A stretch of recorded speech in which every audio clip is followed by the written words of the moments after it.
Good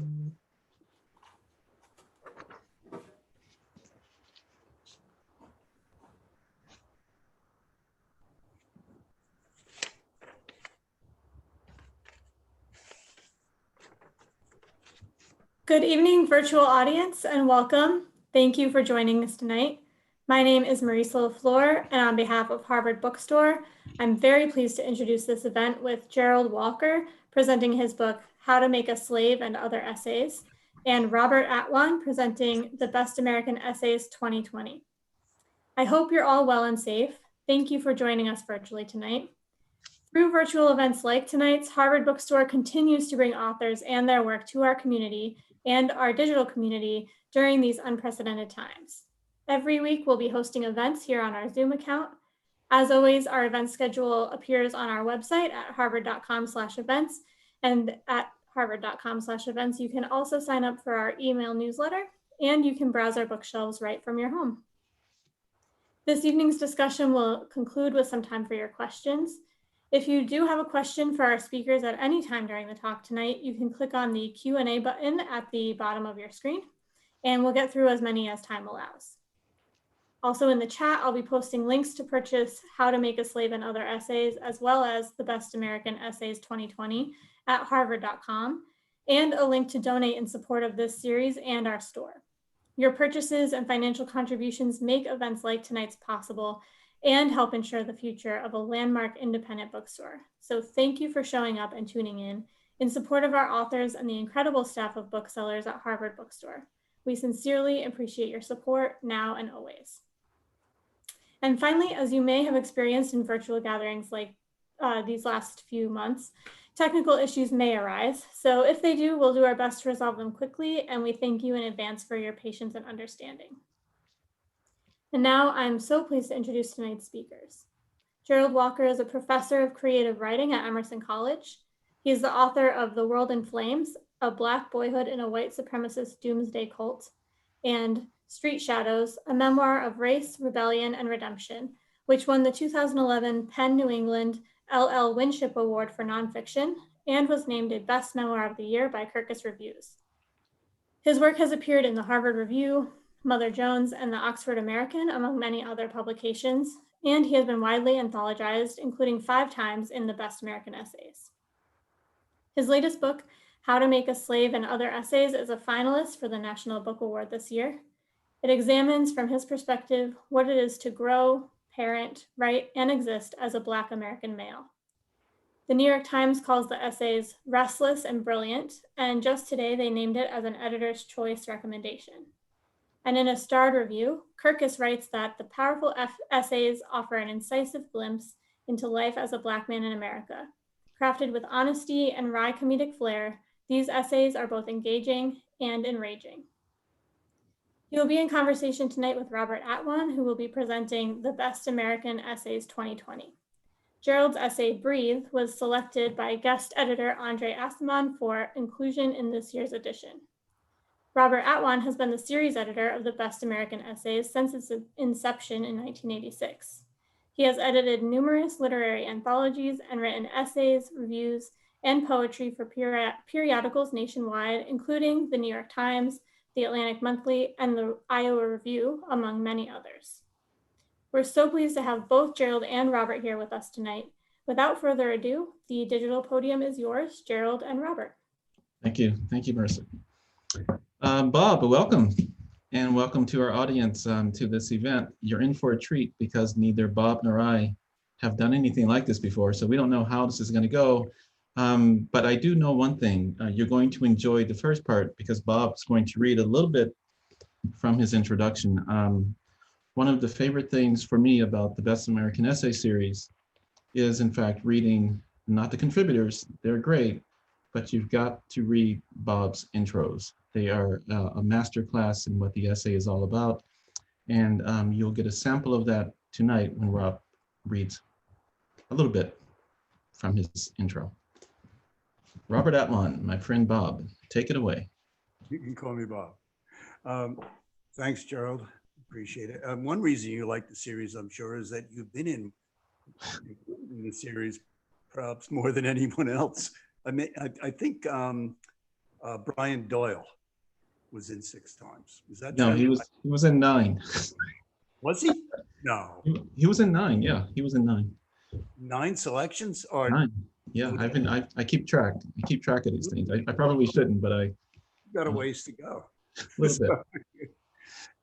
I should tell the audience, as I was talking before, I met Gerald through David Foster Wallace.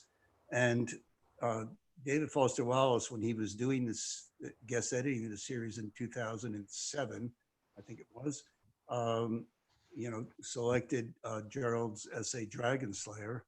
That's in this How to Make a Slave, isn't it? Yeah. It is. Yep. And Dragon Slayer was selected for the 2007 book.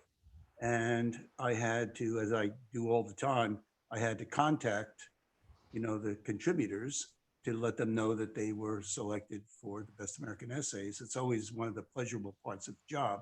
But the difficult part of the job sometimes is to find the person if I don't have a previous, connection with them. And I didn't with Gerald. I didn't know him. And so I called Iowa Review, got in touch with them, and found out that Gerald lived, in Bridgewater, Massachusetts, which was 20 miles south of where I lived in Milton, Massachusetts in those times. So it's David Foster Wallace who put us together and created a friendship since 2007. Anyway, I'll start. I wrote the introduction to the foreword to this year's Best American Essays is a little longer than I usually do, and it's all about Gertrude Stein. It's really about writing and the writing process, but I used Gertrude Stein as my way into consideration of composition.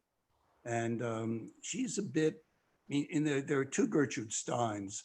There's the intelligible Gertrude Stein and there's the unintelligible Gertrude Stein. Edmund Wilson, when he was reviewing Tender Buttons and writing about it in the 1920s, said, "This is a great work. I don't know. I have no idea what it means." And it's a fascinating work. So most of my introduction is about that, but I'm not going to go into that part of it tonight. I just want to go into a part that is more directly about Gertrude Stein and the writing process. But a bit of context, because it's I'm just taking 3 paragraphs from the long introduction. Stein was the favorite student of one of America's great psychologists, William James, when she was a Harvard undergraduate. Now, a lot of people don't know this part of her life, or if they know anything about her. Under James's tutelage, she entered Johns Hopkins Medical School in the 1890s, which was a feat for a woman at that time in America, as everyone knows. She published a few scientific papers. Those were her first publications were in science on psychology. And she planned to finish med school with a specialty in the brain and cognition. Now, this is 1896. She hoped to map the brain. She came just short of completing studies at Hopkins because her interest had turned to experimental literature and the arts, and she never took her medical degree. But it's worth knowing, I always think of this, that when we think of Stein, it's worth knowing that as she began her literary career, she probably knew as much about the physiology of the human brain as did anyone at that time. And it's a kind of interesting, fascinating part of Gertrude Stein. So with that context in your heads, I just will read from this. From her earliest fiction, which is wholly intelligible, though still innovative and groundbreaking, Stein was aesthetically focused on what she called the continuous present. As I suggested earlier, I see this aesthetic interest, this is more in the essay, originating in her association with James and his psychological philosophical studies of time, perception, consciousness, and the stream of thought. In her earlier works, she employed a rhythmic repetition to create sinuous sentences that she has felt established a prolonged present. But as her writing matured, a word many critics would hesitate to use in her case, she grew increasingly fascinated by the act of composition itself. She found composition a useful umbrella term because it could encompass creative activity in all the arts. She wrote some wonderful poems on dance. And she also apparently felt, as did her mentor, James, that human perception itself depends to some degree upon composition. The world to a baby is one great blooming, buzzing confusion, as James memorably put it. As we develop, we learn to compose that confusion of perceptions into a world whose material details, this bowl, that table, those plates, these chairs, most of us, most of the time, agree are physically present. Yet as Stein also realized, compositions may require decomposition if they become too stale and lifeless, too familiar. This is what happens to works of art over time. Enter cubism, and our perceptions are reformulated and revivified. Writing, too, goes dead. It requires continuous renewal. Sentences and paragraphs unfold predictably. Stories stop surprising. Syntax and grammar rigidify into formula. Explanations, descriptions, narratives grow tedious. When this happens, the author's vision seems not only less vivid, but less true. The aesthetic problem, as Stein began to articulate it in her own fashion, of course, is tied up with the writer's dependence on two main obstacles to creativity: personal identity and memory.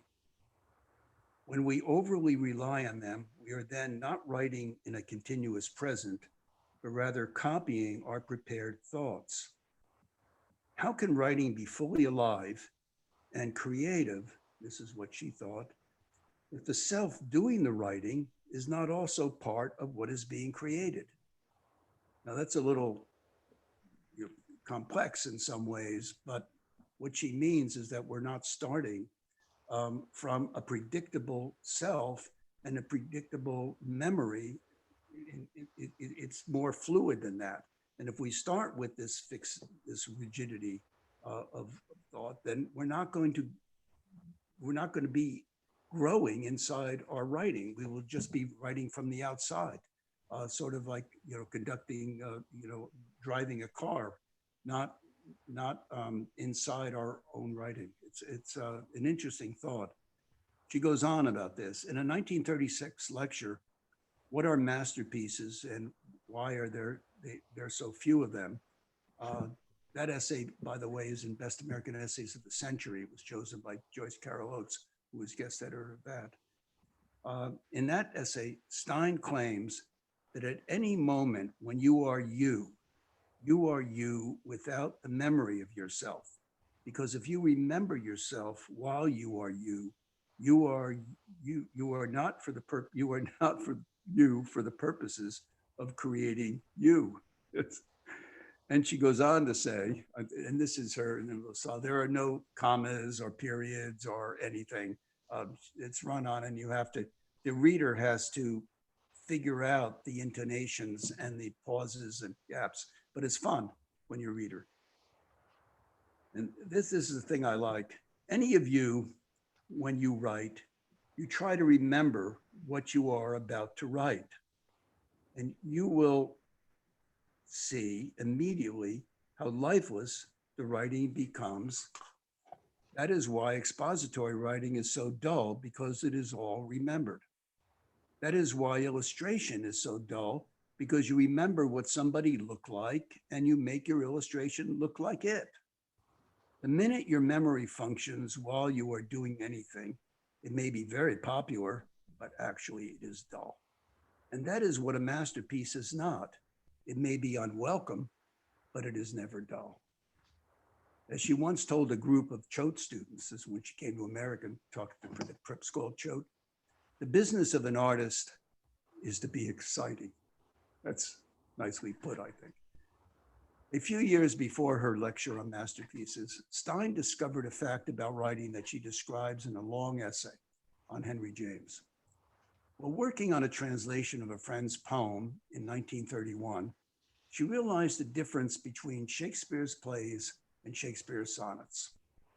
The plays, she says, were written as they were written, but the sonnets were written as they were going to be written. She maintains that these represent two very different kinds of writing. The plays, unlike the sonnets, were written spontaneously, without a plan and a predetermined form. In Stein's aesthetics, preparation is another serious obstacle to creativity. You don't think before you write, you think as you write. And in that way, the composition is not an explanation of something else, but the composition itself is the explanation, the enactment of a spontaneous and improvisational consciousness intent on capturing the immediate experience. To put this another way, for Stein, the literary work is inseparable from its composition. That's just part of the intro. I hope some of you will get to read all of it. It's certainly worth the read, Bob. I have to go back to something you mentioned that I think for many of my students, some of whom are listening, they're going to be up in arms with something you mentioned. And it makes sense to me, but it still, I think, could use some fleshing out a little bit. The part where you mentioned that Stein says writers are too dependent on main obstacles, the two main obstacles of creativity, personal identity and memory. Mhm. Personal identity and memory are kind of the cornerstone from the view of many essayists, personal essayists, of what we do.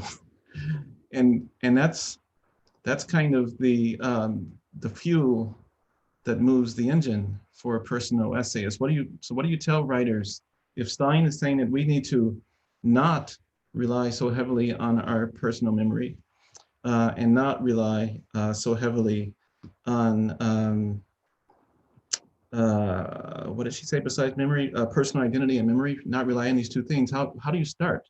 I mean, is that not necessary as just to gather your footing before you begin writing?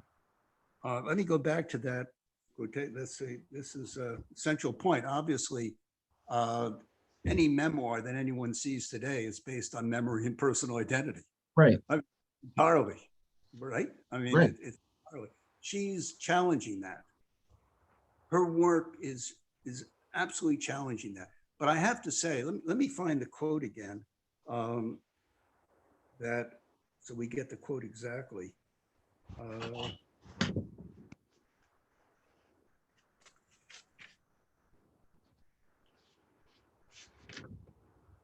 I think she just says, I think she just says identity.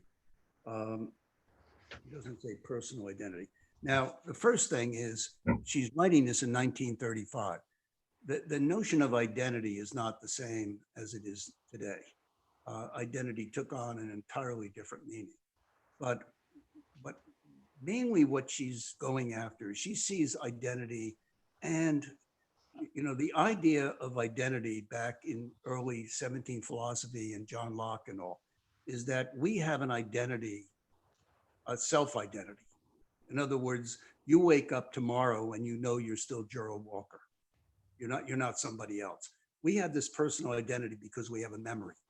And our memory gives us a continuity of identity. This was worked out philosophically by a lot of people. Some objected to that, like Hume, who said that there's no personal identity that we have that way, that is constructed from our memory. But anyway, that's a very difficult philosophical issue. And also, she, in other works that I don't want to get into here, she opposes identity to what she calls entity. She prefers entity. But basically, her objection to identity and memory is that she collapses these. These become like the same thing to her as they were for early philosophers, that we have an identity because of ourselves. She says we know ourselves because our dog knows us and recognizes us. That's who we are. But what she's getting at is that she doesn't want to come to the act of writing, to start a composition, to start writing with a sense of a fixed identity and a fixed memory, because the writing should be open to alteration of identity. It shouldn't be the identity driving the car. The identity, you look at your identity is not fixed, but it should be permeable to the composition and alter it. If it's opposed to her creativity to say, this is my identity, and I'm writing from this identity, and everything I say is coming out of this identity. And she's not thinking of identity in the same term we are, but we can apply these. So we are not, if we are doing that, then we are doing the writing as it's going to be written, because we've prepared it all. We know our identity. She's saying, how do you know it? You haven't written it. You got to know it in the writing. It's got to come out in the writing. It's got to be created by that. It can't be something that is out here. It's all fixed and it's all set. And now you're going to write it out. That's, now we can all have different opinions on this, but Stein, this is how Stein challenges these two notions. I recommend people go into her work a little bit more and see the distinctions. It's difficult to get into all this here. Yeah, it's certainly a complicated concept, but she said something else that I think is more clear, at least to me. You mentioned that she said that the business of the artist is to be exciting. Mm-hmm. Is she referring to language or content, do you think? The language or content? Yeah. She wouldn't make that distinction. Because I don't think she would. I wish she were here to answer these questions. She was very entertaining. And she was fabulous in radio interviews at the time. She lived just into the age of television, but I don't think there are any televised images of it. And she was, of course, most of her life was spent in France. But I don't think she would have made that. But by exciting, she means surprise me. She means don't tell me. Her motto. I want to have T-shirts made with this motto. It's motto. I end the introduction with this motto. But John Ashbery cites it when he reviewed in 1955, when Ashbery was just 30 years old. He reviewed Gertrude Stein's Stanzas Meditation, which is a really complex work. He said he didn't understand it much. It was a deconing painting. It was it was really vast thing. But he says that, if you're going to, he called his essay, he called his review, The Art of the Impossible. Mm-hmm. And he said what he's discovered, and he's 30 years old and a poet, he's just finished, school, and he's starting his career. He said, you want to aim for the impossible, and you're not going to achieve it because it's impossible. But art is worth the attempt at it. And he quotes Gertrude Stein, and it's one of my favorite quotations of her. And I think everyone should have this motto on their desk. If it can be done, why do it? And I'll say that again. If it can be done, why do it? So that's what she means in a way by making art exciting. Look what you just did. Look what, this is what she did. Look what Matisse just did. Look what, Picasso just did. Who would have imagined this? These are the masterpieces. Yeah. So she's aiming for that in her writing. But a lot of it, is difficult stuff to encompass. It doesn't operate on the same notions of communication that we all have, of that basic communications. I want to tell you a story, and here it is. And this is the story. Well, the lack of excitement that appears sometimes in prose is something you alluded to. You started reading after a section of yours that I think I would like to go to for just a second. Right before you get into Stein on page 17 of your intro, you write, the prevailing style of nonfiction prose today seems quite the opposite of exploratory or experimental.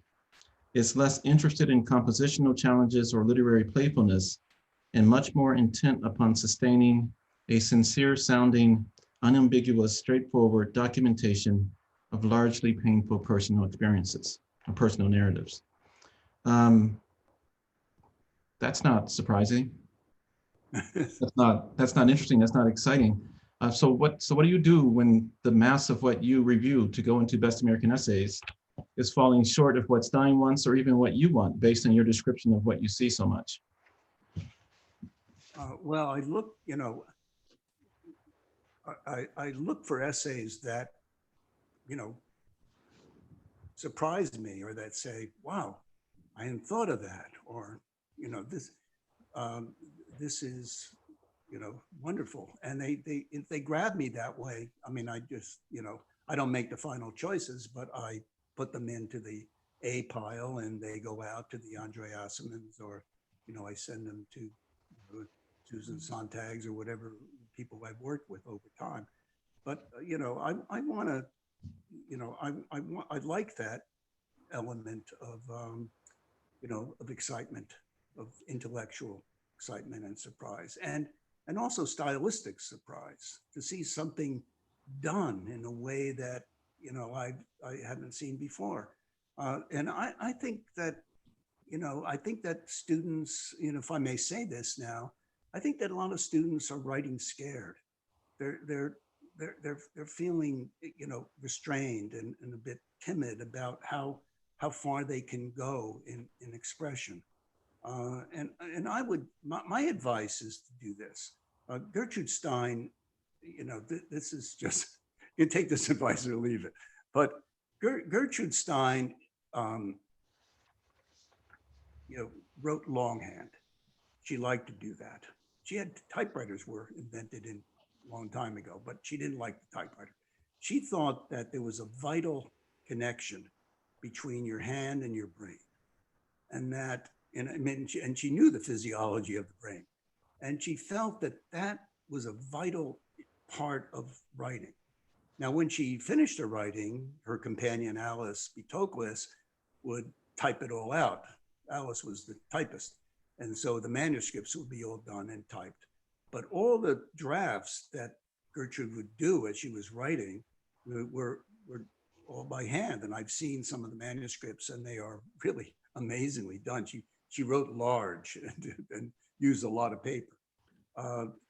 But I would recommend that, students experiment more. Now, not to imitate Stein, not to be like Gertrude Stein, not to write things that really challenge our intelligence so much we don't have a clue about what they're about, but to get a notebook and to write longhand in the notebook, whatever crazy thoughts they have, whatever comes into their head, a kind of free writing, creative writing, or crazy writing, which I call it, and do that, do your other stuff, but just keep a notebook of these odd thoughts and random things, and they'll add up, and they'll eventually start, connecting with other things that you're doing in writing. And it just experimentation alone is worth something.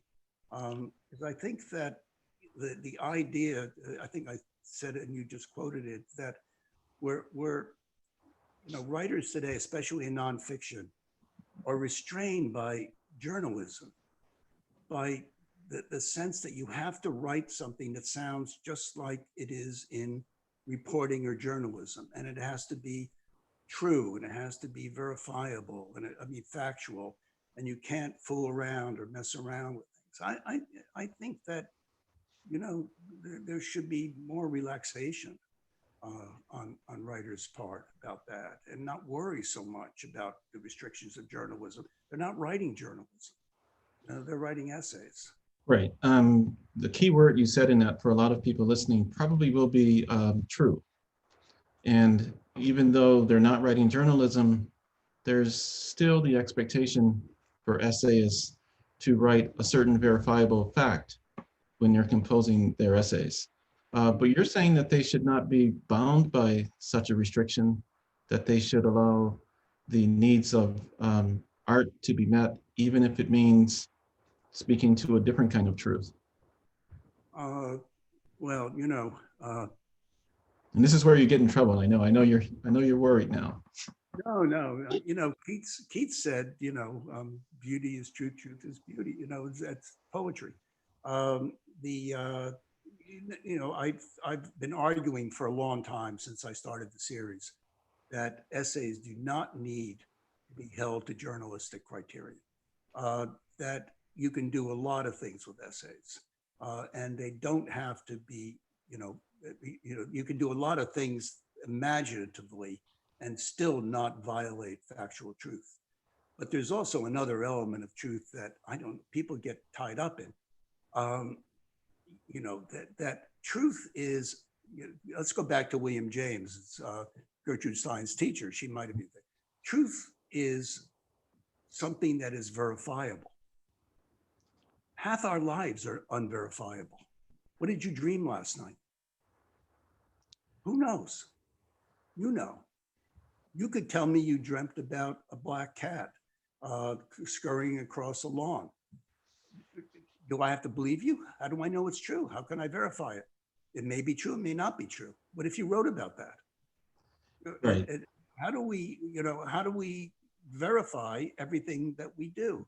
Obviously, if you write something and you say that you were at Beloit College in 1985 when this brilliant idea hit you, and it turns out you were never in Wisconsin in your entire life. Yes, you're caught in making something up. Well, maybe you may not even be making it up. You could just be misremembering. And that's an entirely different thing. I don't think people just remember what college they went. Well, not the college, no. But there could be certain details about it that you get wrong, and it's not. There's misremembering, and then there's misremembering for effect. There's doing a lot of things, and a lot of writing is for effect. When I read a lot of the essays I get, I don't always believe them literally. People write things in which they're citing conversations they had with their parents when they were 7 years old. I mean, was it tape recorded? Guilty. I've done that too. What's that? I've done that too. But there's an understanding on the reader's part that you're reconstructing those narratives, and it's not necessarily literally true. The gist of it is true. Yeah. But it's also, Tobias Wolff said about his memoir, This Boy's Life, that he was corrected on some of the facts of the narrative before it went to print, but that he allowed some of those facts to stand because, and this may be slightly off of his quote, but he said, this is a work of memory, and memory has its own story to tell. So he wasn't very concerned about whether or not you could verify everything in the text. He was faithful to what he believed to have happened, and that was good enough for him. But I want to ask you a question about tell me first, how many manuscripts do you read per year for the anthology? It changes, but there are several hundred of essays that I look at that are submitted in magazines, literary magazines like Kenyon, Virginia Quarterly, all major Paris Review, New Yorker, both general and small magazines. Those I receive, they come to me. The magazines submit these, the editors submit. But then there are the unsolicited, well, they're not unsolicited, but people send in the submissions that come in on the transit that they're sent to Houghton Mifflin, and then they pass them on to me. Last year, because of the rise of the internet and online magazines, last year I did my first count, and I had of the number of manuscripts I received from direct submissions from writers, it was 1,012. Wow, that's a lot. Now, be honest to our viewers. How far do you typically get in each one of these essays before you give up on it? What do you give it? A paragraph, a page, 2 pages, half of it? If the first paragraph, it just looks, you know, completely pedestrian. You know, it's like, I mean, you have to remember, first of all, that of so much of the online material is unedited. It's uncurated, it seems. And if I read something that just is like, you know, I walked out of my house yesterday morning and I saw an old friend and we happened to walk together, blah, blah, blah, blah, blah, blah. I mean, then I don't read much farther than that. But I will stay with something grabs me in the beginning. But also if the, you know, I'm opposed to this kind of thing. You have to catch somebody in the first sentence. If things are going, you know, quietly, but nicely, I'll stay with it and then I'll go through things. And so quite a few things, unless they're very long, you know, do I not finish? I get through those. But I have to say, and you know, and people should know, I get cover letters often. Oh my God, somebody's knocking on my door. Can I interrupt? No one ever comes to the door. I better That's see who. okay. They can get back to you in 23 minutes. I never even knock on the door. It's been crazy. So I anyway, just hope it's not a fire. yeah, I'm in this quiet little condo. Nobody ever comes to the door. Of course, they do now. Anyway, back to what your question again was about reading.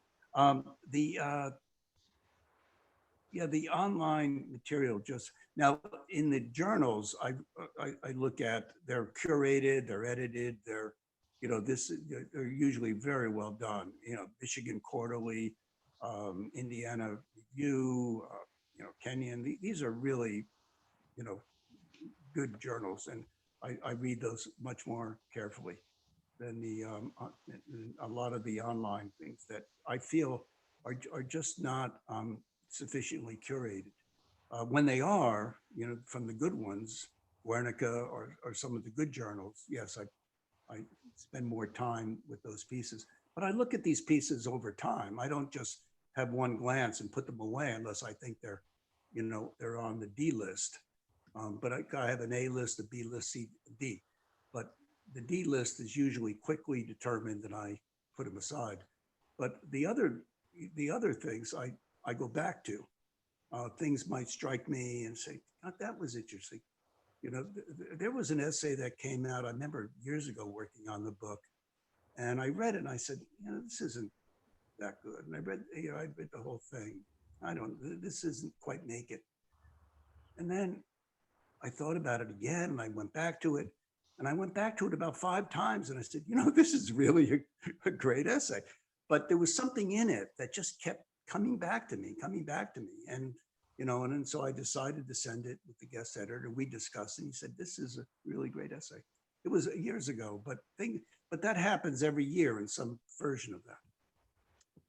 You mentioned something, and this is where we part in our philosophy. You said that you're not a big first sentence guy. What about a bad first sentence? I mean, can you get beyond it? I can't even get beyond a bad first sentence. I can't trust what's to follow. And I really preach to my students that they need to really bring their A game in the first sentence and try to build on that even. Or first paragraph, I'd say. Paragraph, certainly, but I even But go. I'm not saying bad, you know, if it's bad, you know, that's one thing, but quiet is another. You know who writes quiet essays? Paul Crenshaw, right? You like his work. And if you start maybe in the first sentence, but there's a mood he develops, and it could be very quiet, and it's not necessarily, you know, coming right at you and capturing you with a, you know, with a paradox or some quick experience. But quiet is okay. It just but there's a line between quiet and really competent, talented, and pedestrian. Sure. And it's the pedestrian that really gets to me, that someone's not working at it. Hey, you're writing an essay. Right. An essay isn't just one word after another. You gotta, I gotta feel something here. I gotta see you. I gotta feel your presence and your voice or something about you. I can't, just when I read your essays, there's really a presence. There's a voice, and it's undeniable. But when you don't feel that there's someone behind that writing, some mind that's alive and that's creating things, but it's just keyboarding, and here it is. Here's a keyboard, and it doesn't rise to anything. You invoked my essays, so I'm going to take this opportunity to read just a little bit from the essay Breathe, but I want to make sure we get to the Q&A because there are lots of questions. But I'll just read the first couple of paragraphs of Breathe so people can get a sense of, are you looking at my cover? No, I was trying to peering into my screen to see. Okay, well, we're peering into your nose, so. You are? Yeah, so it's best if we're going to leave the Q&A to Marissa. This is my first Zoom thing, so I don't know what goes on. You'll get better. I don't know whether anyone can see me or not. The questions are going to come up quickly. So I'll just read the first couple of paragraphs. This is from Breathe, which is in my essay collection. It's also in Best American Essays this year. One cause of your son's seizure, the doctor says, could be syphilis. Ask what's the basis for such speculation, given that no physical exam was conducted, no blood work drawn, no urine sample taken, and that your son, who was lying in the hospital bed before you looking bewildered, is 12. Obviously, it's not unheard of for 12-year-olds to have this disease, she responds, which is impossible for you not to hear as, you're Black, so I shouldn't have to tell you this. But it is possible, apparently, not to lose your temper. Be grateful for the article you read last month about the benefits of breathing exercises in times of high stress, because the one you're doing now is actually working. Before speaking, take another deep breath, followed by a slow exhale, focusing all the while on the air passing through your lungs. There. Now tell your family it's time to leave. Marvel at the calmness of your voice and wish you discovered this exercise years ago, long before your high blood pressure and reputation for being angry. Pat your son's shoulder as you nudge him upright. Take him home. Once home in your study, do some Google searches. Start with syphilis. Tell yourself you know your son doesn't have syphilis, but be curious to see if the doctor was racist and dumb or only racist. Find it hard to decide. Syphilis left untreated for a decade can cause meningitis, which can cause seizures. Forget the doctor and just search adolescents and seizures. But when you reach the part about brain tumors, turn off the computer and work on your breathing some more. Come up with your own diagnosis. The seizure was a fluke, a random occurrence, like hiccups or warts. Try to convince yourself there's no need to worry. There is need to worry though, because your wife is in the kitchen screaming. And with that, I think we should move to the Q&A. What's the most important word in the first sentence? Well, I'll put out, the answer is obviously syphilis, but right. The way you can discover that from my prose is that the most important words go to the end of the sentence. The weight of what I'm saying, the anchor of it, is always the final thing that comes out of that. That's your idea of a great opening sentence. Because well, it's my idea of an effective opening sentence. I don't know. I wouldn't say great, but I would say effective. Yeah, it makes you want to move forward and keep reading. But you can have good sentences that are, I don't know. I made a list of opening sentences once in essays and what I thought were the best. I've got it somewhere, but they're not always sentences that, that stand alone. They just get you to the second sentence, but they don't prevent you from getting to second sentence. But it's not, you know, I always read past the first sentence. It's the first paragraph that makes the biggest, you know, really will do the work. And that paragraph is fabulous with the, when you find out that it's 12 years old, you know, everything comes there. Now, somebody could have written that in a whole different manner, which was, I was never so, you know, depressed as when I was in a hospital and someone diagnosed, you know, they could do it without the immediacy, and it wouldn't work just as well. So, you know, part of writing, I guess you tell your students is you've got to figure out how to cast that camera. You know, how are you going to do this? Are you going to, what made you decide to do that in the second person? I wanted to really get the reader into my shoes and to try to feel as if they were experiencing what I was experiencing. And also, just as a matter of getting the text composed, I wanted to establish a bit of distance between myself and the narrative. I didn't want to go with I wanted to go with you, because it's such an intense essay and it's so personal. And I have never once been able to read the entire thing without ending in tears. And so in a way, it helped me with the writing. And I gave that probably as much thought, if not more, than what the reader's experience would be. But I think we at this point should turn it over to Marissa to help get some questions to Great. us. Great, thank you. So we'll start with one that's very topical. Nicole asks, what importance or significance do you see essays having in the era of fake news and sanctioned bending of the truth? Is that for me or both of us? Take a crack at it, Bob, and I'll follow up. In the era of fake news and what? I'm sorry, I didn't hear the end of that question. Sanctioned bending of the truth. Sanctioned bending of the truth? Oh, what? It's complicated question.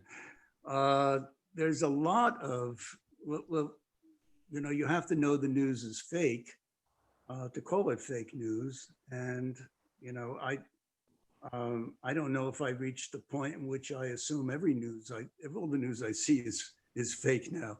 But I think what the essayist doesn't need to address that, just has to, you know, write from, you know, essayists need just to write from their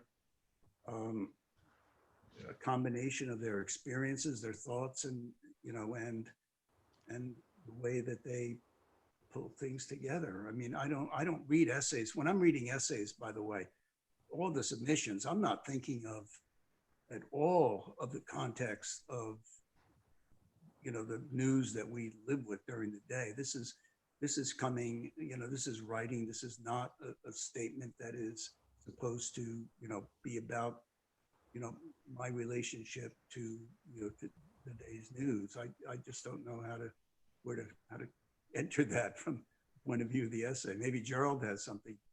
Well, I'm skeptical of what I read from my students, and I tell them on day one that I am under no obligation to believe anything that they're writing, that it's their obligation as a writer to convince me of it by their mastery of craft. So your truth or your falsehood to me is based on how well you handle your material. Whether or not it's true is a secondary issue. I want to see how you can convince me of what it is you're saying. And from the writer's perspective, I am always charging myself with being as honest as I possibly can on the page. And that honesty, similar to what you said, Bob, about not necessarily being verifiable fact, but I'm being honest to either a subject or an emotion or an idea or perspective. But that's what drives my text. The whole notion of, I don't even know what fake news means in relation to what I do as an artist and as a writer. Yeah, I don't have a relation to that either. What you just said, though, is pretty much what Gertrude Stein was suggesting when she said that when things are not done in crap or aesthetically that, and they go dead, that it not only that the writing doesn't seem vital, the writing doesn't even seem true anymore. Right, right, right. It's cliched or platitudinous, or or trite or pedestrian, and it doesn't ring with any truth. It just sounds, that's made up too. Yep. I agree. Yep. Mm-hmm. Great. Sort of following on that, two related questions. What does essay mean to you as a form, and what is the most challenging thing about writing in the form of an essay? What essay means as a form? Yeah. Well, to me, essay is an essay is really, I like that question. An essay is, in the simplest way, what went back to Addison and Steele. An essay is thinking aloud. It's thinking aloud to a friend, and you are not, you are not reading previously printed text. You are thinking to yourself, and you are reflecting your consciousness. It's not something. That's what essaying is. Essay. It is the opposite, and this bothers a lot of people, I know. But an essay is the opposite of a conclusion. It is, you can get to a conclusion, but it isn't the conclusion. And when you reach your conclusion, you can still go on and say, wait, that's only the first conclusion. I've got another conclusion ahead of me. Samuel Johnson ended Rasselas with a conclusion in which nothing is concluded. He was a really primary essayist. But that's what an essay is. Now, if you begin writing with your conclusion in your head already, you are not really essaying. Now, it could be a good argument. It could be a lot of things, but it is not doing an essay. It's not the act of discovery as you're writing. That's something, that's what, I like the question, because that is what I'm looking for when I'm looking at all the submissions that I get when I'm reading. I'm looking for that essaying going on in the writing. I'm not looking at I'm not judging the essays by the conclusion. I don't care how someone concludes. I don't care what they're, if they say, they believe in God or they don't believe in God, it doesn't matter to me. I want to hear how they're coming, how we're arriving at things. It's not the destination, it's the journey, which is the essay. Yeah, I agree with that 100%. There's one thing though that you could even have a slight twist on your response. It's kind of a disagreement, but it's an agreement at the same time. You could have a conclusion to begin with if the point of the essay is to see if you can disprove it to yourself. Mm-hmm. You can begin with one belief and write in a way to see if you can undo it somehow. And Philip Lopate talks about that in his anthology. He calls it writing against oneself, that you take this long-held belief and then you argue the opposite point, if you can, in the piece, and see if your prior view can withhold the assault of your opposition to it. And in that way, you may find some new discovery, some new idea, and the conclusion may not hold that you began with. And so you work your way to a new place. And so to answer the broader first question, the essay to me is that attempt at discovering something, of figuring something out, of convincing myself of something that maybe I didn't believe when I started the essay. Right. No, I like that, Lopate, and I remember that. And it is something to do.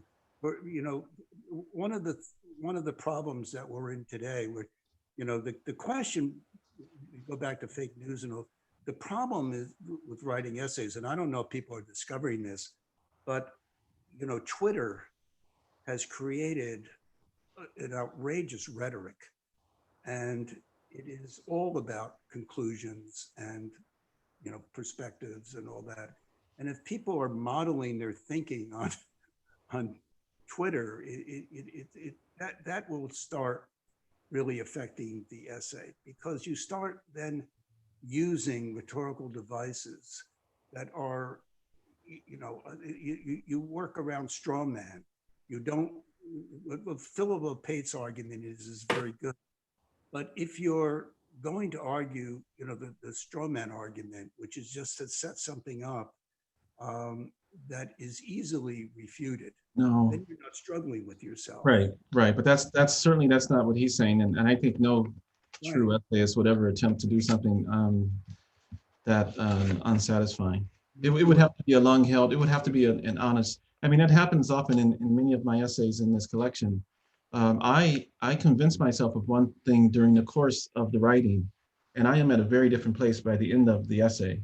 And I never before starting the essay could have anticipated that conclusion. And I could only have gotten to it through the process of writing the essay. That, Yeats, William Butler Yeats once said that rhetoric it comes out of our struggle with others, and poetry out of our struggle with ourselves. But that's why the essay is like poetry. It's partly the struggle with ourselves. And that's why I brought in Gertrude Stein and all. I think, I think essayists should be more conscious of other kinds of writing. Like you came out of a fiction background, and and fiction, I'm sure, had played a part in shaping the way that you began to think about essays. You want to say something about that? I do, or we could go to more questions. All right, we got to get. I'd like to have the audience be more involved. We'll do another session one day. Yeah, I think I'll give one more question to each of you, and they're sort of related. So I'm gonna do them at once, and you can kind of converse about them. So first of all, for Robert, are the essays selected for Best American Essays in conversation with each other in any way? And for Gerald, what is your process for selecting and ordering the essays in your book? Bob, you want to go? Okay. You mean are the essays in conversation with each other in the finished book? Mm-hmm. Yes. In the finished book? Yes. Not necessarily. They're not. Sometimes you look at it when the book comes together. I always think that there are two things. There are the Best American Essays, and a number of them, say 20 to 25, whatever is in the book one year. And then there's the Best American Essays, which is a book. In other words, it's a volume, and here are the essays. And so you can look at it two ways. So I never start by looking at it as a book, that having the essays speak to each other. I just look at what I think are really top essays. And so there have been volumes where essays seem to be, because the guest editor had, ideas of that the essay supported, that liked. But basically, most of the books are, I would think, the large preponderance of them are eclectic. The essays you're just reading, one essay on a different topic and different topic. Now, people can say, because they come out of one guest editor's predilections, and say, oh, that speaks to this and that speaks to that. But they're not really selected to speak to each other. They're not done. I'm not looking for themes, and I'm not looking. As a matter of fact, for example, next year's book probably will not have as much about COVID-19 as I expected it would, because I'm finding much more variety than I thought I would. I'm not done. I'm hardly done yet with the reading, but I'm finding a lot more topics have been written about this year than COVID-19. But Gerald, go ahead. Yeah. If I had written this collection in one process, which is to say, I'm going to write a collection of essays, I'm going to start in this date, I'll finish in 2 years, then I think I could answer that question with more logic. But I think I published the first essay in this collection in 2006. So I've been writing these essays just randomly over the years with no notion that they would ever fit together in some way. However, once you start to compile the collection and you seek a publisher, they want what many essayists consider to be a dirty phrase, a narrative arc. So the essays will have, they could be random in their topics, seemingly random, which is to say one might be about cars, one might be about academics, one might be about swimming, it could be all over the place. But you do want to have them tell a story together, and that the compilation of the essays should in fact have some sort of a narrative arc. And so the one that I settled on in this piece was to try to do it in a chronological sense. So I tried to order the essays either by my age or by my son's age, so that as you read them, if you meet Adrian and Dorian and they're 4 and 6 in one essay, I don't want them to be 3 and 2 in the subsequent essay. And so they're 4 and 6, and then they're 8 and 10, and then they're 12 and 14. So the essays progress in a chronological fashion. That's your narrative arc. That is my narrative arc. So I satisfied that number one requirement of publishers. You're right, though. That is a dreaded phrase, the narrative arc. Great. Well, sorry, go ahead. I think it's time for us to wrap up. But I want to thank you both so much for being here. And I'd like to thank Harvard Bookstore and tell everyone out there, this is a place I loved when I lived in, Massachusetts, outside of Boston. Now I'm in California, where it's chillier today than it was in Boston, I would have to say to people. But Harvard Bookstore is one of my favorite places. And when it reopens, please everyone try to give it some support. I agree. Thank you so much. And you can order online at any time as well. So no need to wait as the holiday season is coming. As I mentioned previously, I put some links in the chat to purchase both How to Make a Slave and Other Essays and Best American Essays 2020. So you can feel free to follow those links to check out more about these great books. And thank you again to Gerald and Robert so much for being with us tonight, and to all of you for watching and spending your evening with us. On behalf of Harvard Bookstore here in Cambridge, Massachusetts, have a good night and keep reading. Thank you. Thank you. Bye-bye.